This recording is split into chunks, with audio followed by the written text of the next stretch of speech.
Arthritis in the knees can be so painful, it leaves patients looking for some relief, no other choice but to have a partial knee replacement. A partial knee replacement is where only the arthritic one side of a knee joint is replaced rather than the entire knee. He says he has such pain that he can hardly go. Southern Bone and Joint orthopedic surgeon Dr. Richard Kahn says historically there have been two kinds of implants used for partial replacements.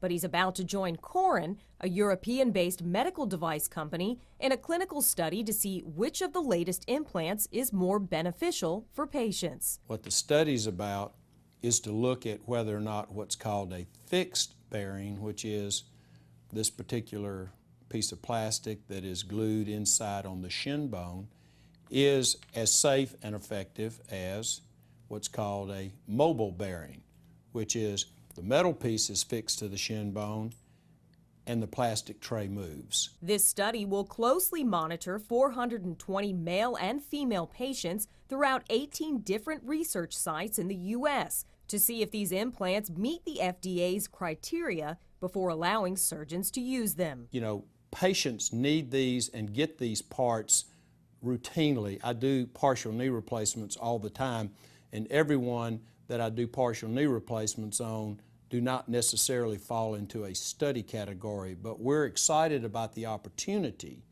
to have the chance to have patients enroll in this study and help us look critically at the efficacy and safety of these implants as to whether or not one versus the other is the correct way to go. One of the questions this study should answer is if there's improved motion and mobility of an individual's knee and how long these implants will last. Will they stick around longer and allow that patient to have even more years of pain control before one has to consider moving forward with a complete knee replacement? Kahn says qualifying patients must be between 40 and 70 years old and have a BMI of 30%. If an individual chooses to participate in the study, neither the patient nor I would know until I walk in the operating room if they're going to get the fixed bearing plastic or the mobile bearing plastic.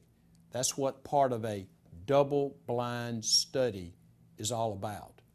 And quite frankly, that's kind of what makes this an exciting opportunity for me here in Hattiesburg, Mississippi, because most of these type studies get done all the time. They just don't get done in Hattiesburg. Sherry Falk for 7 on Your Side.